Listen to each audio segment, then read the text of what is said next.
So, welcome to this exciting panel, the next era of sports broadcasting. Sports is a universal language, brings people together, borders closer, and behind every thrilling game is technology and passion. So, we would like to understand where is this passion coming from, starting with Faisal and Hello, hi everyone. Thank you for having me here.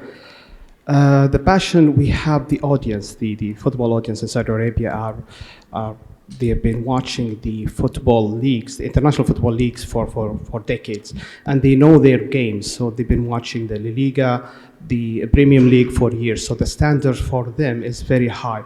So our goal is to have our league, the Saudi Pro League, to be in a higher standard when we do the broadcasting. So it is really, we've been facing a lot of challenges, but we've been working with our client, SPL, to overcome these challenges to meet the audience needs and the passion. okay, thank you, Faisal. And Ammar, please. And Yeah, assalamu alaikum everyone, sabah al khair. The whole idea that, as Faisal mentioned, so this is very passionate part of the world, especially on football in specific, sports in general, yes. And I believe if we take the fans or the audience as our main stakeholder, it changed a lot. So if you check the last couple of years, I believe one of the things that we worked on closely with our partner stakeholders around is to change the concept of making it more international. So as I believe we had that challenge maybe before with Jamal, aside me as well, changing the concept of the output more from a local product to international product. And it took us a couple of years. Now we are in the second year, and I believe on the session before, Peter answered one of the questions related to the international appearance, and I believe this is like very positive feedback. So we know somehow, according to our records, we are on the fifth somehow, but in principle, definitely part of the vision that we have, the strategy of the sports industry in the kingdom is to be top five. So proudly we are almost there from many aspects, especially from the exposure level, but we're still facing a lot of challenges internally, how to make it and improve it and keep going. okay, we'll come to challenges in a moment. About stakeholders, please, Jamal, and if you can brief us on the game itself and its stakeholders.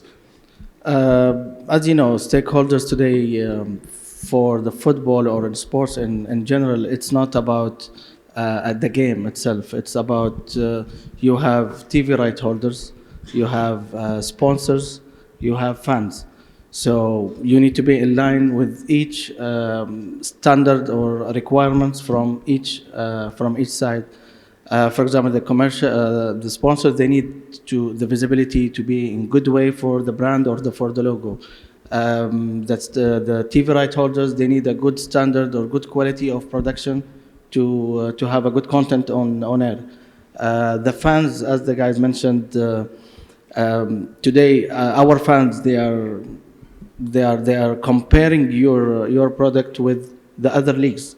So at the same day he's watching Premier League, La Liga, and he will come to watch you as well. So you need also to be in line with all these requirements. Mm-hmm. All righty. And behind every thrilling game, every exciting goal, there is technology. And how can this technology help us more with fan engagement, with the game challenges, with this experience? How can this technology ease our life, overcoming these challenges? So let's talk about remote production and what can remote production brings to the game. In remote production, it's a really new thing in the region. So from our side as a production company, it is really challenging, but it's give us a lot of benefit. It's going to reduce the cost of the production. It's going to reduce the cost of the sending a team across the country, because as you know, Saudi Arabia is very big, and we have a lot of city to cover matches and event all around. So having a remote production system in the company is going to reduce the cost of traveling and the cost of the hotels, transportation. It's going to make things become easier and make the quality of the production in a better way. So rather than having a team doing one match in one day, they can do a couple of matches in one day from one center. So that's a really benefit from protection side. And on connectivity, other sides of the operational challenges and technicalities, what can we elaborate more, Ammar, on the remote production? Yeah, so as Faisal mentioned, maybe the remote production is something trending in this market, but it's been there for many years around the world, you know. And as you mentioned, definitely there are challenges, and whenever we cross over those challenges, we can start operating remotely. But the whole idea is that as an example, with those challenges, we're operating some kind of remotely on our league, as an example. So whatever we're doing for the international feed, the graphics is fully remote, the commentary is fully remote. For the women competitions, we did a couple of POCs on the remote productions, and I believe in the next couple of months we might start operating fully. But the whole idea that, in principle, yes, we're ready and we understand the value of it. So the value of it is not just reducing the amounts of what we pay, but it's more giving you more advantages to think how to develop on that product. So again, Your current product. yeah, the current product, yes, for sure. Because currently, as an example, we're distributing one signal or two signals. We're limited with the satellite space that we're doing. But whenever you have the proper connectivity going around the kingdom, then you reach a point that you can maybe distribute or record all the feeds from all angles instead of having that headache on recording everything on premises. So it is a challenge, definitely. So connectivity, it's one of the things that currently on the market, and it's part of the vision of the country as well. So I believe in the next couple of years you will get good news about this. Hopefully. And Jamal, what can you share with us on learnings on remote production, and how can it bring more to the game? Remote production is, I think, soon maybe we'll have. We are all working on it, and we are all starting to get ready to have the remote production. So we are working. Of course, we are facing few challenges, but for me as a league, I believe 100% that remote production will make the quality much better than what it's happening now. Especially that maybe reducing the operation and reducing the crew. It will help a lot to improve the identity and the quality of the production. And I think it will give you like more options to putting extra overlays. So maybe one of the things we were discussing with a couple of colleagues outside is the virtual advertisement as an example. So whenever you have that kind of connectivity, this is one of the things that can be easily done. Especially maybe in the beginning of this panel, we mentioned that we're reaching a lot of countries around the world. So having better technology will help you to increase the amount of the income in principle for the league. And this is like a key factor to keep the league sustained all the time. Question, please. Jamal mentioned identity of the game, identity of the league. So can you please brief us about the identity? Is it, for a lot of people, it's a game, we watch it, it's nice and dandy, it looks amazing, but what is the game identity from a local brand to international brand? And sorry, I'm getting off topic, but this is an important question. The question for me, no? Yeah. Yeah, so in principle, yes, as I mentioned before, that we are going worldwide, and without having like clear identity, clear messaging from the content you're producing, you might reach a point that nobody will follow you after. So what we're trying to build, and this is like I believe the last couple of years in cooperating with all stakeholders, and Faisal was part of the teams we were discussing all the time how we improve the content. So the identity, yes, it's something important. So as an example, I'm not going to mention any brand in specific, but when you're watching any commercial for that brand, you know it's that brand. Absolutely. I believe it's same for football. So if you're watching I'm going to mention. So if you're watching the Champions League and you're seeing a goal for X team, and 1 day or 3 days after you're watching the same team scoring the same goal in Champions League, you see the difference on the direction level on how you're producing the content. At the same time, as you mentioned, it's purely messaging part. So we need as a league to use this to improve our output. Plus, we need to show the world the real face of the country, the real face of our fans. So as Faisal mentioned in the beginning, the fans are really passionate in this country. And I believe around the world, nobody knows. And this is the real time that we need to show the world what is the passion of football here. One of the things that everyone, I believe most of us watched the match 2 days, 3 days back, an Etihad Hilal match. Sorry for this. And but the whole idea that this is like a good example of what we can produce. But at the same time, when we watch like the small derbies, such like Ta'awun, the Ta'awun Ra'id derby, the passion behind that derby, you might be shocked, but it might be reaching the same level of what we saw on Saturday. And this passion is driving or shaping the production, the game itself, as well as the technology behind it. There is a whole world of technology. And I have a question to Jamal about the vertical broadcasting of the game. And I think it's an interesting topic to brief us about it and the motive behind it. So what made Jamal took that experience, decision, and ended up with a new vertical broadcasting for a football match? Cesar, today, as we mentioned, we all agree that who is watching the match, we have like a different age group and different categories of people. So if you study the market now, you can see the age between, let's say, between maybe 10 to 20 or maybe more. They used to use the vertical, the mobile, using the social media, the reels, and this is the lifestyle that they're used to it for now. So I think the vertical will be the future of many of sports.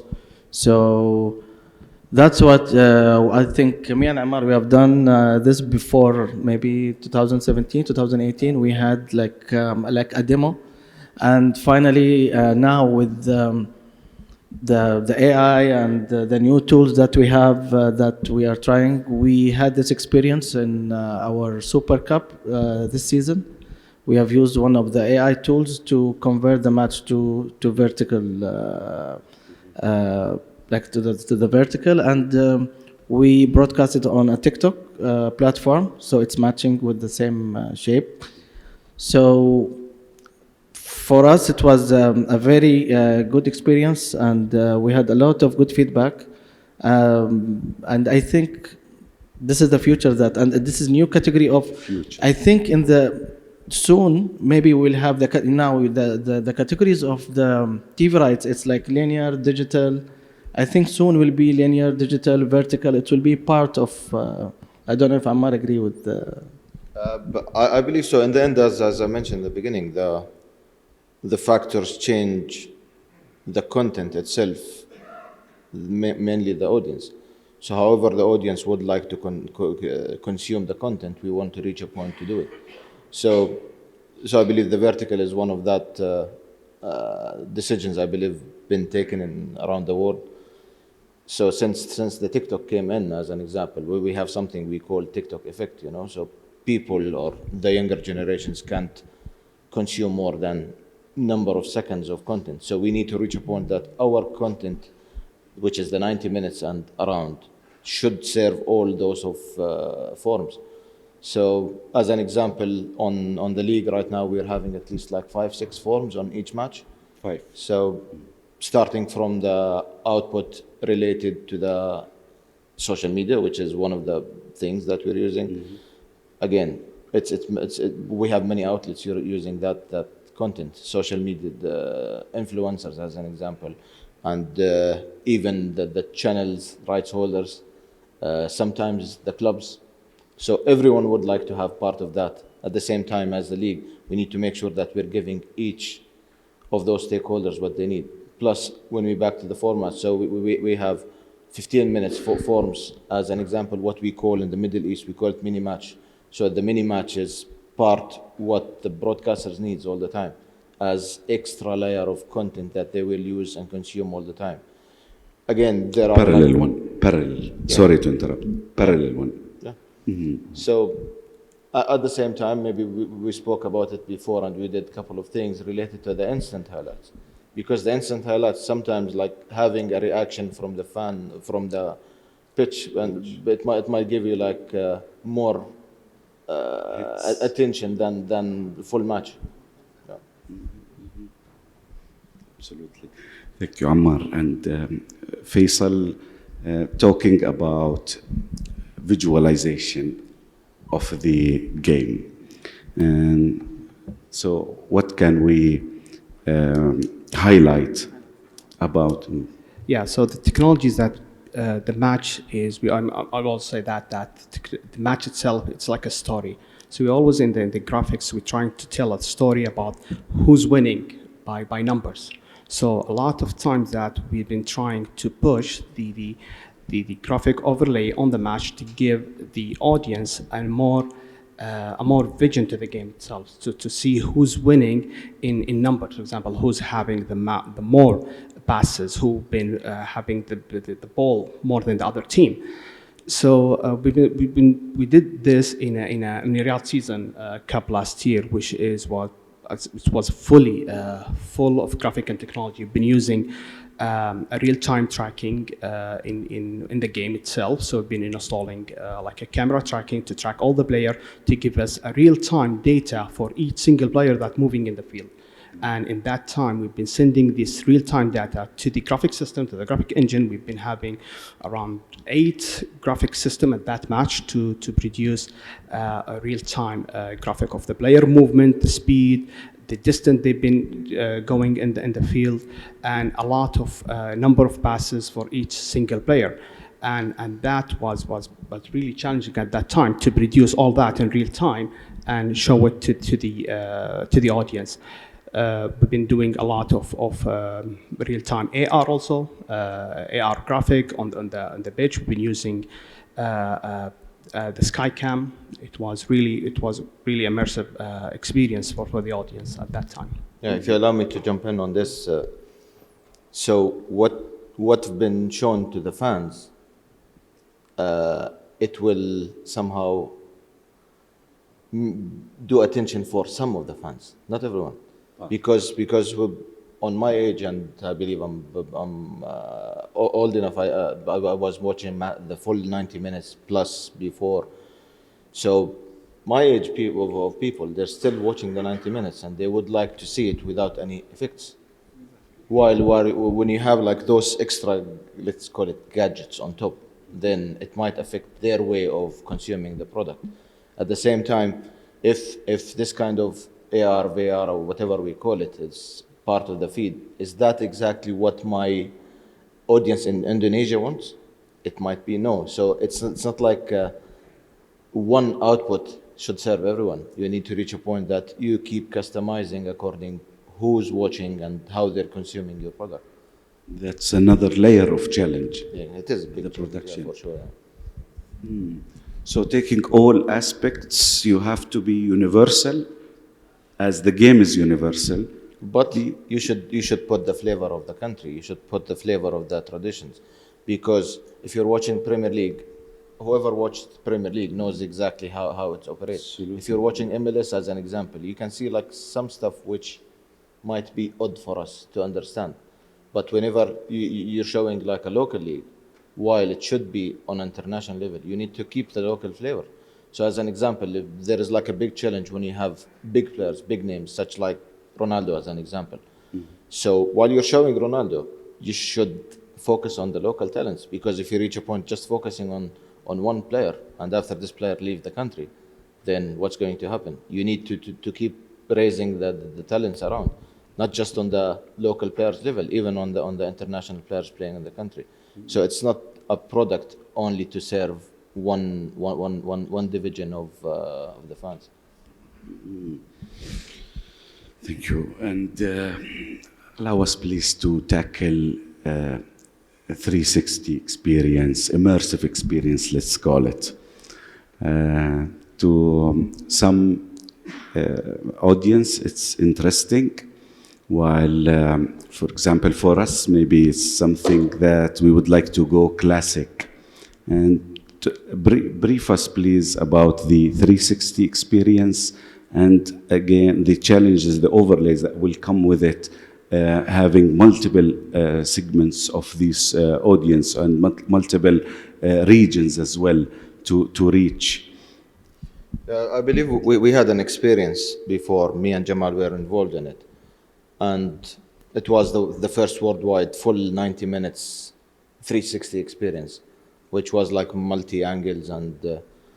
But the whole idea that when we get the numbers after, we discovered that 99% of the people who watched are the technology geeks somehow. So they are far away from the sports level. So they watch it and they enjoyed it because it's something within their mindset. And that's why, again, I keep saying that it should be equal output to serve everyone. So, but just back on the 360 level, I believe it's a tool, but do we really need it? Yes, maybe. Maybe I believe one of the things that might be helping on the commercial level, as an example, because you might have like a special partner or a special sponsor to fill that gap.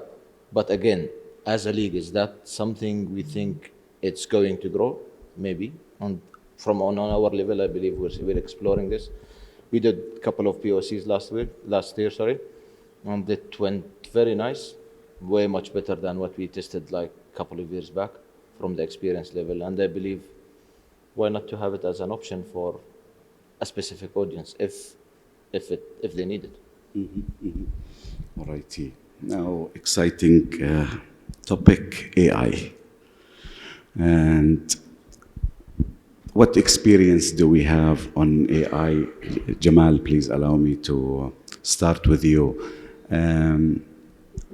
Brief current experience and takeaways, let's say.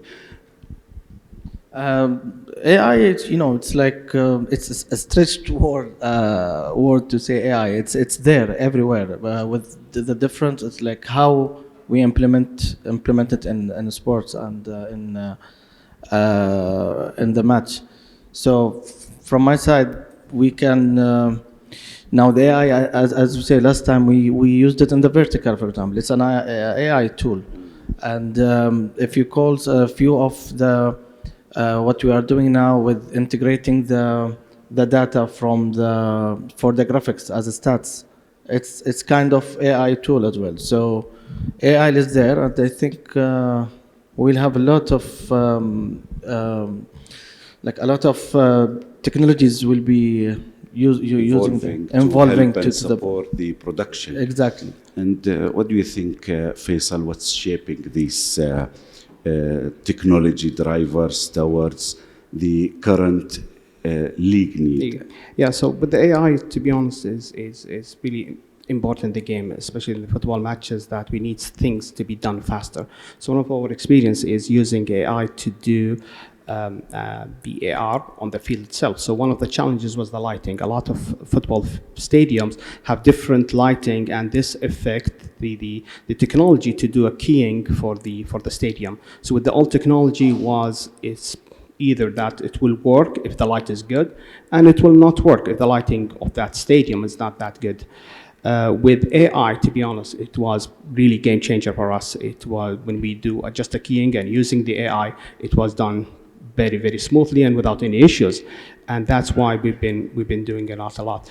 And also, on the other thing, as Ammar said, that some technologies or some content is not for everyone. So we've been also using AI in doing what they call the sport analysis clips, and it was very helpful to create, for example, which before it was taking us around 10 minutes to create a 3D camera movement with the normal technology, with the sport analysis tool.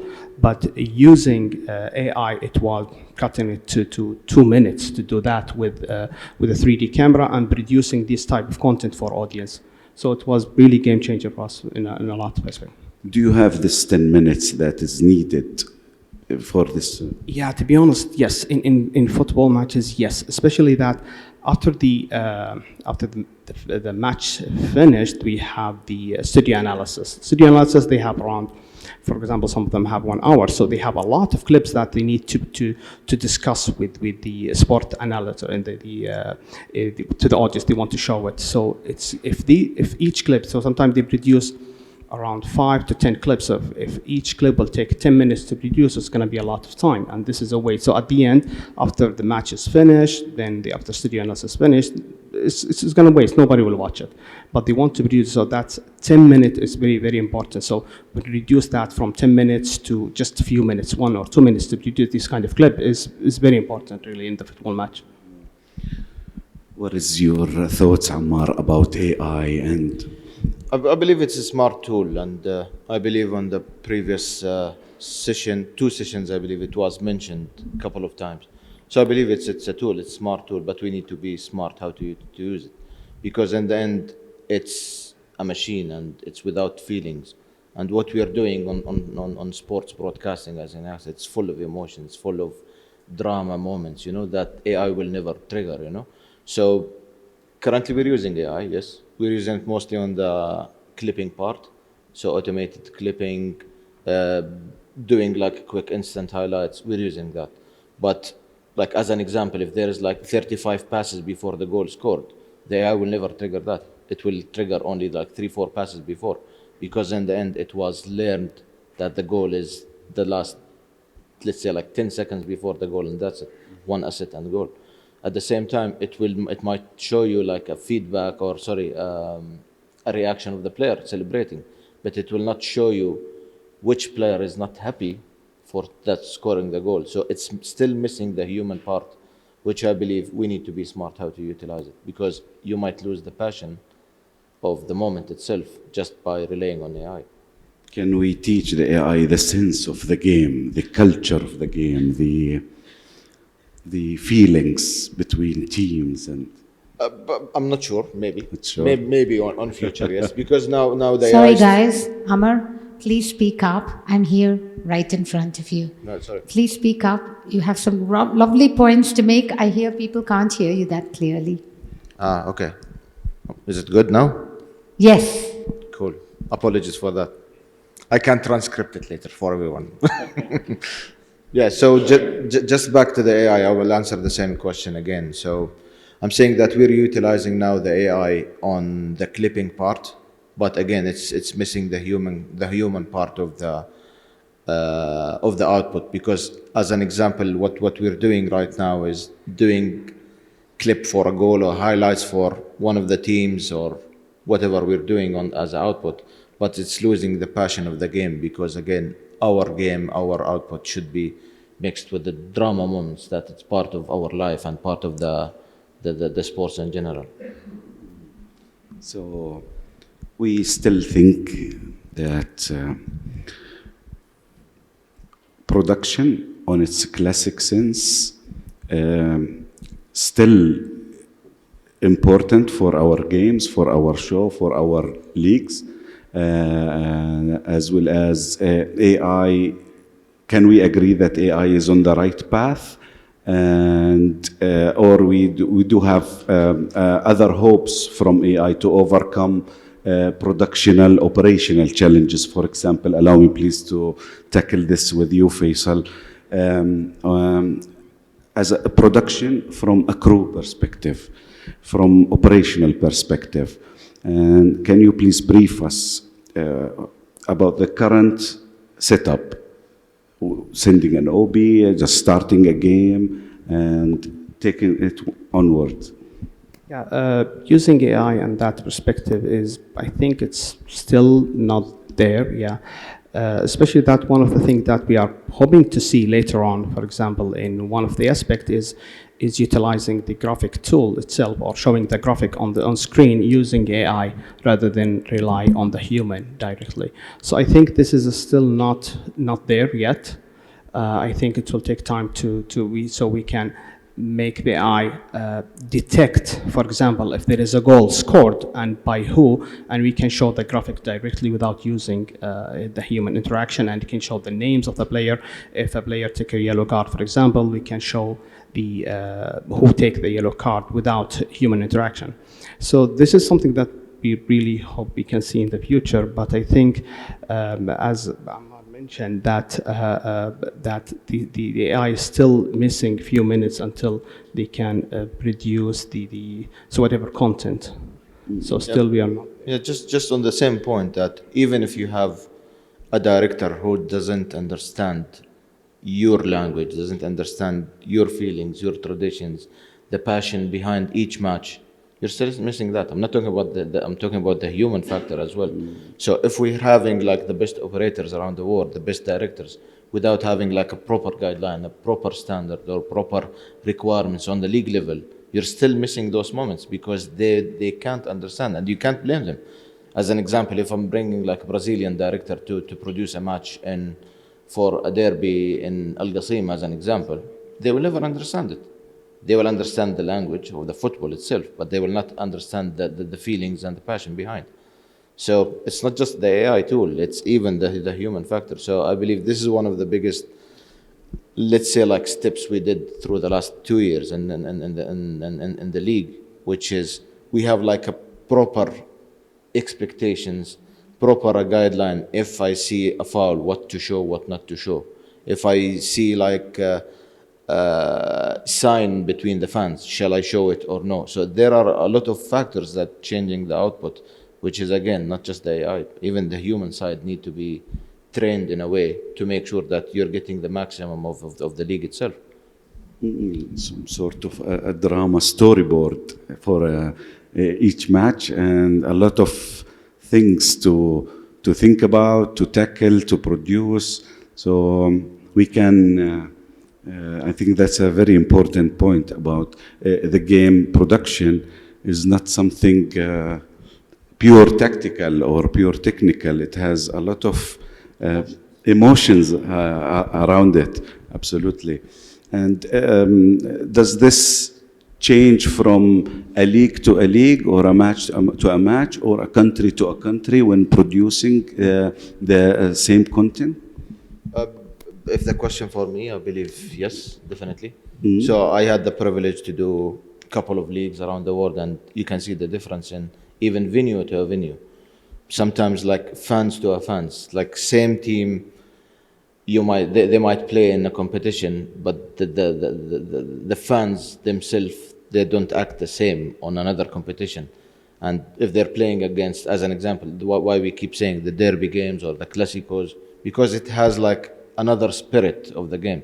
So nobody cares about who's winning in a normal match, but whenever it comes to a Newcastle-Sunderland match, as an example, in the Premier League, that's a good one. I believe one of my colleagues there is smiling. So it's the passion behind. It's not just like just to show the match. Yeah, definitely it changed. Great. And all right. So what can we have as takeaways? I think we have 5 minutes and would like to have takeaways. So what can we share with the community or the technology partners that can help us in sports broadcasting? So regardless if it can be AI, can be collaboration on operational perspective, development of skills, specific tailored requirement on graphics, for example. So we've been working with a lot of partners really to develop a lot of aspects, especially for example in football. As I mentioned before, that football match is like a story. So it's 90 minutes, but the event, some of the matches have a lot of events, so you need to show the graphic in a very fast way. So we've been working with our partner to tailor or to create a graphic system that can play or show the graphic in a very real time. So if we, for example, if you have a corner, for example, and you have a stats, so you need to take a stat from the stat provider, the data provider, and show it in a graphic. Using this manually, it's not really something that we do in football match, because the game will be played and the football will go and the moment will go. So with that, we have to always to create or build with our partner a better system to show the graphic in a very fast way. So some of the action that, to be honest, we do in the Saudi League is just a couple of clicks. We've been working with our partner just to, for example, if we have a corner, we have a foul, we just click just a few clicks and we have it within 2 seconds.